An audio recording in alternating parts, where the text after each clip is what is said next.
자, 오늘 우리가 함께 파헤쳐 볼 이야기는 성경에서 아주 유명하면서도 동시에 참 복잡한 이야기 중 하나인 창세기 20장입니다.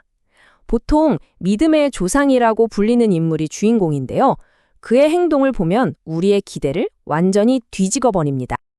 이 질문 한번 머릿속에 담아두고 오늘 이야기를 따라가 보면 좋을 것 같아요. 이 이야기는 우리가 생각하는 그런 멋진 영웅 이야기가 전혀 아니거든요.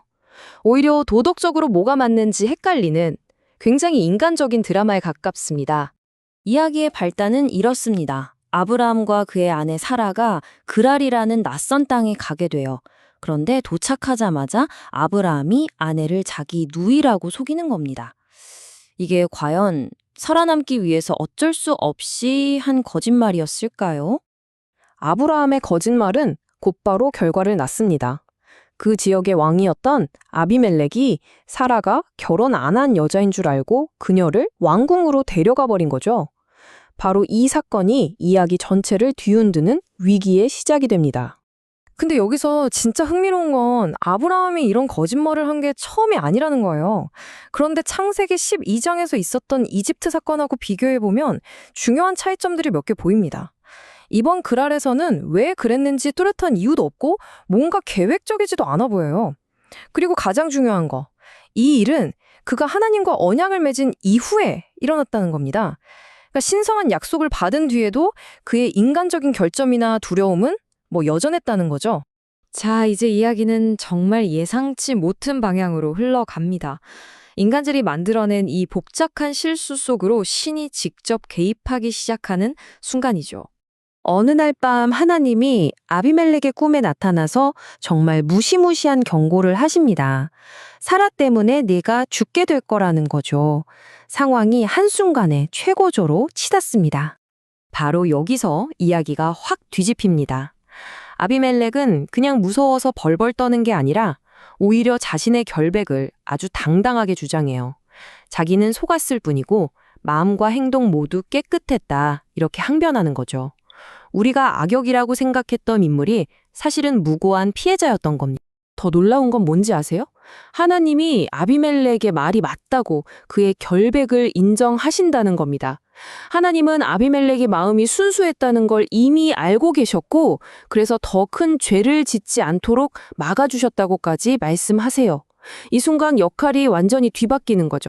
그리고 하나님은 이 무고한 왕에게 정말 믿기 힘든, 어떻게 보면 역설적인 지시를 내리십니다. 사라를 돌려보내라. 그런데 네가 살려면 너를 속인 바로 그 남자 아브라함이 기도를 해줘야 한다. 이런 말이죠. 그리고 바로 여기서 아브라함은 처음으로 선지자, 즉 나비라고 불리게 됩니다. 자, 이제 이야기의 드라마는 클라이맥스로 치닫습니다. 꿈에 섞인 의로운 왕이 마침내 거짓말을 한 선지자와 얼굴을 마주하게 됩니다. 아브라함은 그랄 사람들이 하나님을 전혀 두려워하지 않을 거라고 지레짐작했잖아요. 그런데 현실은 정반대였습니다. 아비멜렉과 그의 신하들은 하나님의 경고를 듣고 진심으로 두려워하고 모든 걸 투명하게 공개하죠. 아브라함의 편견이 완전히 깨지는 순간입니다. 이 장면은 정말 강력합니다. 피해자인 아비멜렉이 가해자인 아브라함을 향해 던지는 날카로운 질책이죠. 도덕적인 우위가 완전히 넘어간 거예요.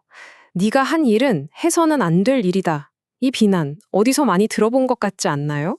아브라함이 얼마 전에 소돔을 위해서 하나님께 항변할 때 썼던 논리와 굉장히 비슷하게 들립니다.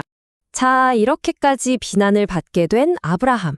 과연 어떻게 반응했을까요? 자신의 잘못을 깨끗하게 인정했을까요?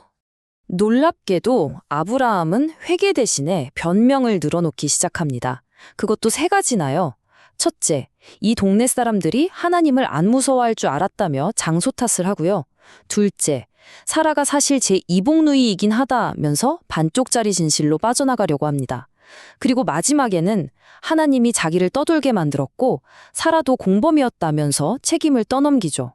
한마디로 진실을 말하는 것 빼고는 다 하는 겁니다. 이제 이야기는 가장 기묘하고 또 가장 아이러니한 결말을 향해서 달려갑니다.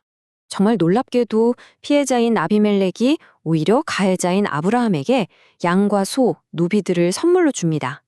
심지어 보상금으로 은을 무려 1000개나 주죠.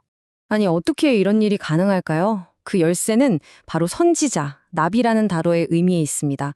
여기서 선지자의 핵심 역할은 미래를 예언하는 게 아니에요. 바로 중보, 다시 말해서 다른 사람을 위해 대신 기도해주는 역할입니다. 바로 이 지점에서 이야기에 엄청난 역설이 터져 나오는 거죠. 거짓말쟁이가 의로운 사람의 치유를 위해서 기도해야만 하는 이 아이러니한 상황 말입니다. 그래서 아브라함이 기도를 하니까 하나님께서 아비멜렉 집안에 내렸던 불임의 저주를 풀어주십니다. 아비멜렉의 아내와 여종들이 다시 아이를 가질 수 있게 된 거죠. 하지만 이야기는 그냥 해피엔딩으로 끝나지 않습니다. 마지막에 아주 날카로운 아이러니 하나를 우리에게 툭 던져주죠. 생각해보세요. 아브라함은 자신의 기도로 다른 집안의 불임 문제는 해결해줬어요. 그런데 정작 약속의 자녀를 낳아야 할 자기 아내 사라는 여전히 아이를 갖지 못하고 있습니다. 이야기는 이 해결되지 않은 팽팽한 긴장감 속에서 막을 내립니다. 그렇다면 이 이야기가 우리에게 말하려는 핵심은 뭘까요? 창세기 20장은 우리가 생각하는 영웅에 대한 단순한 기대를 아주 과감하게 깨뜨립니다. 가장 중요한 인물조차도 도덕적으로 실패할 수 있다는 걸 적나라하게 보여주는 거죠. 이 이야기는 우리에게 질문을 던집니다. 완벽하지 않은 영웅, 심지어 부도덕한 행동을 하는 믿음의 조상을 통해서 우리는 무엇을 배울 수 있을까요? 이 질문에 대한 답을 곰곰이 생각해보는 것, 바로 그것이 이 오래된 텍스트를 오늘날 우리에게 살아있는 이야기로 만드는 길이 아닐까 싶습니다.